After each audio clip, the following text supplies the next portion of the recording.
Would you like to accelerate your career and reach your full potential in just minutes a day? Welcome to the LEADx Show with New York Times best-selling author and Inc. 500 entrepreneur, Kevin Kruse.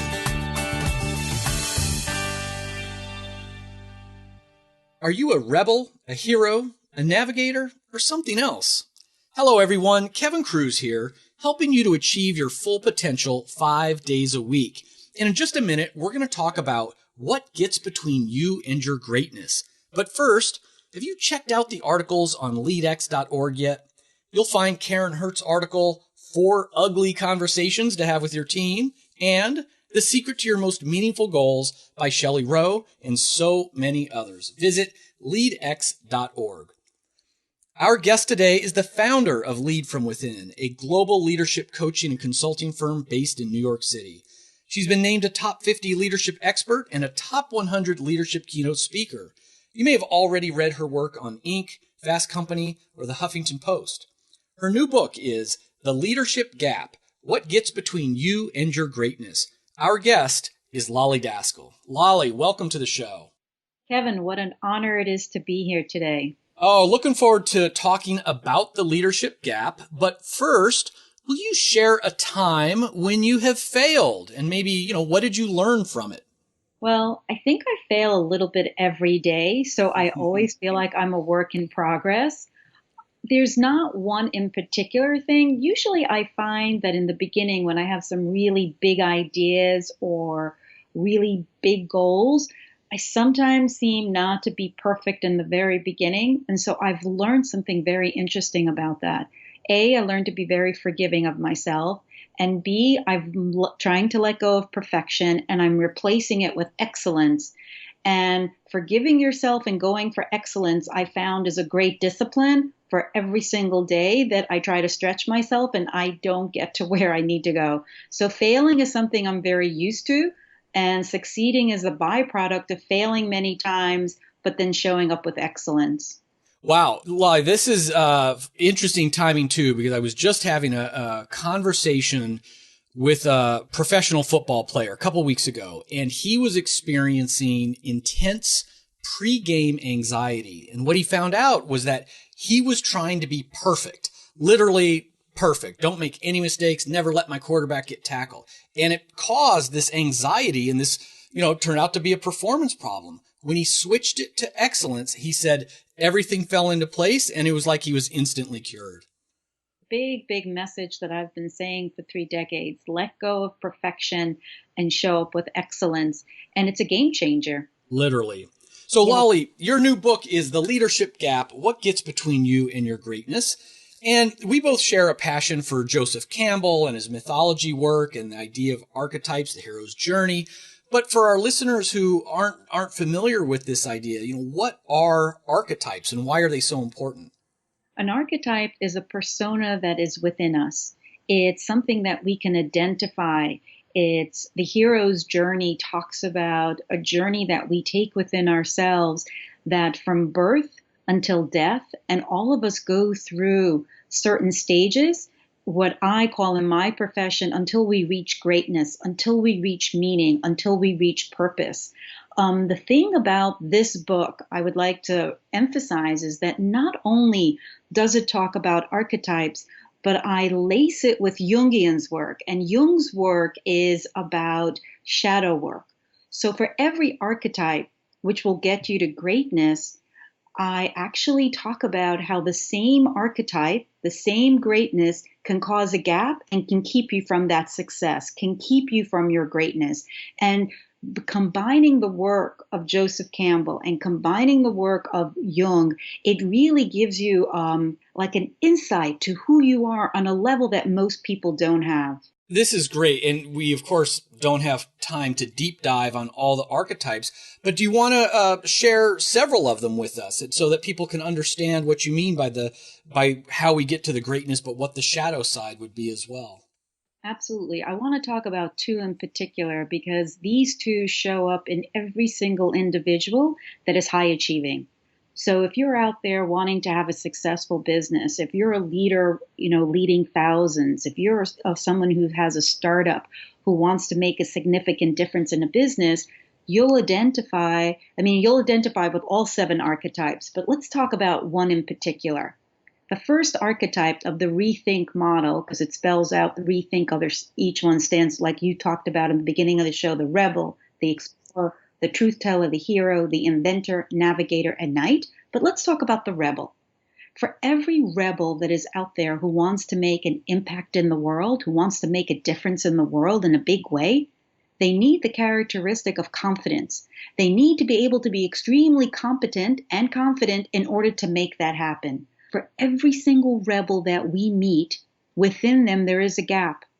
And the gap is of someone who feels like an imposter, who has self-doubt. And it sounds like this. If they only knew how I'm not as smart as they think I am, I'm in trouble. I don't deserve to have this position. I didn't go to the best schools.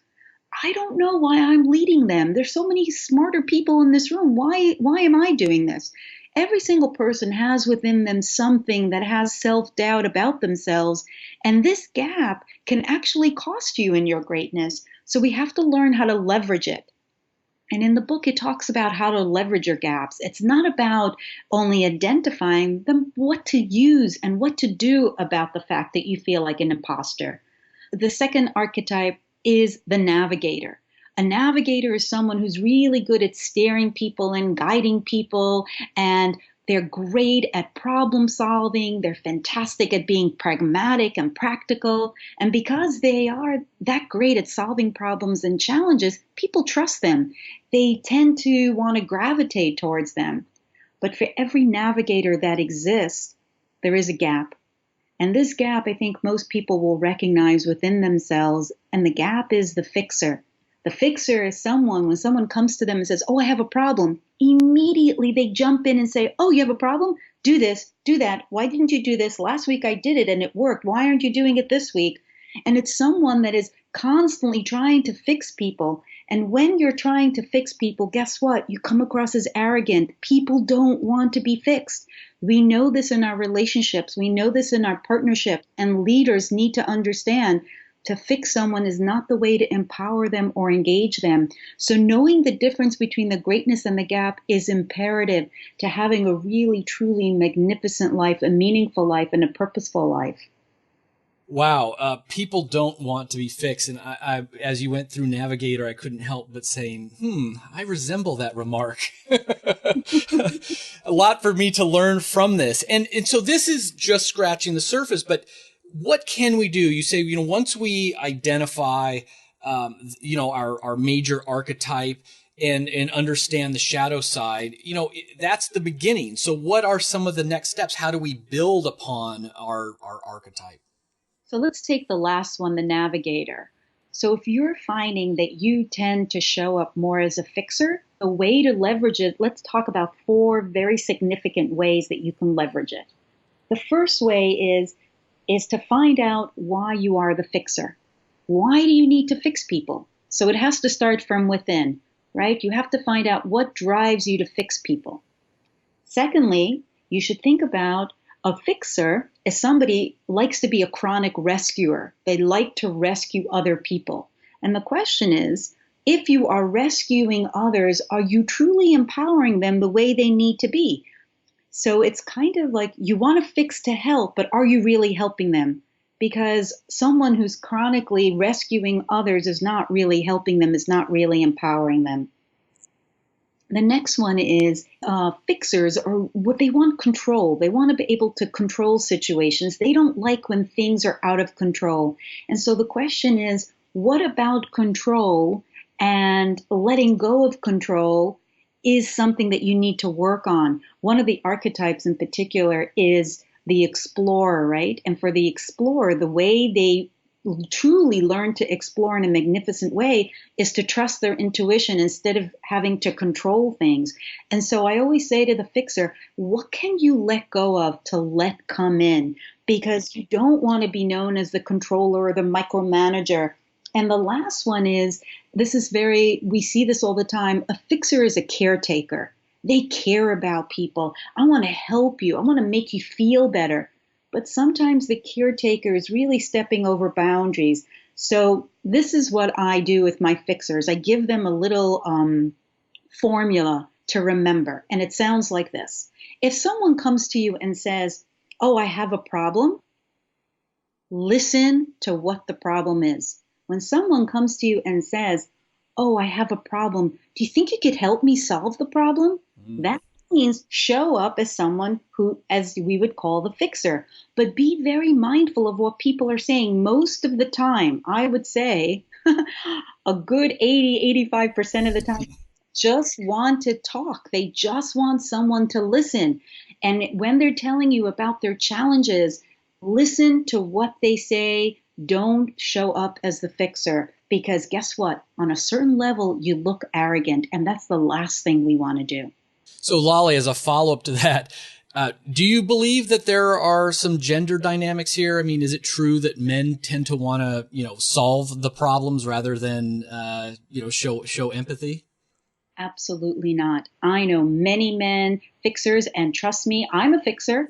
I know many women that are fixers. I think it has to do about who you are as a person, more so than what gender you are. That's interesting. So, Lolly, I always like to challenge our listeners to become 1% better every day, a little bit better every day. So is there something from your book, from your work on archetypes, that you can challenge us to take away from this and try out right away? So one of the things that I want to talk about before I challenge anybody, I think this is very, very important for people to realize. I read a book a day. And I read on the subjects of leadership and business, and it's been a practice for 27 years. So most of the books that are out there seem to have a certain tone about how we should be doing things, where we should be doing things, when we should be doing things, and why we should be doing things. And so the challenge that I bring to everyone is what's in my book. What makes my book a little bit different than most of the other books is that the book is about who you are being while you are living and leading. If we can challenge ourselves to ask ourselves who we are at any given moment, because my archetypes are more situational than they are, as I call, a banner of who you are. They're not a poster for who you are. So you could be a rebel in one moment and a hero at the next and a navigator in the next moment, depending on the situation that you're in. So the challenge for all of us and for myself is always, who am I being? Am I standing in my greatness, or am I standing in my gaps? Wow, that's powerful. And I'm glad you made that distinction. It's not who you are as a sort of a set personality type. It's who am I being in this moment, in this situation. That's great. So Lolly, what's the best way our listeners can find out more about you and your work?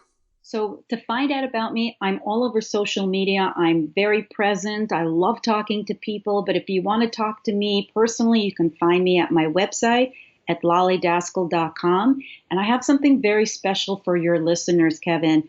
I have at our book website, which is theleadershipgapbook.com. If anybody's interested, I have some wonderful bonuses if they get the book. But there's one thing that's very, very exciting.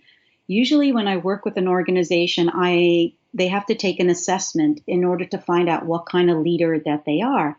And I'm giving away that $97 assessment for free if they purchase the book before May 16th. Oh, that's Absolutely. great. So this is a really great gift. And this is my way of giving back and saying thank you for being interested in the Leadership Gap and finding out what stands between you and your greatness. Wow, that's a very generous offer. So again, everyone's got to go out, pre-order the book, and then go to the leadershipgapbook.com. And you have to do it before May 16th. That is a very generous offer. Thank you, Lolly. I appreciate all of your efforts, and we wish you the best of luck with this book. And thanks for coming on the show. Thank you so much, Kevin. What a true honor. All right, friends, your executive coach of the day has been Lolly Daskal. How cool is that? So don't forget, you can get all the links that she mentioned and the notes for this interview over at leadx.org. Of course, pre-order her book from amazon.com. And listeners, if you want to join the private LEADx Ambassadors group on Facebook, and you know you do, just go up and leave an honest review on iTunes and let me know. I'm at kevin@leadx.org. We'll send you an invite link and we'll have a lot of fun in that group. Until next time, remember, leadership is about influence, not authority. We are all leaders. The question is, what kind of leader will you be?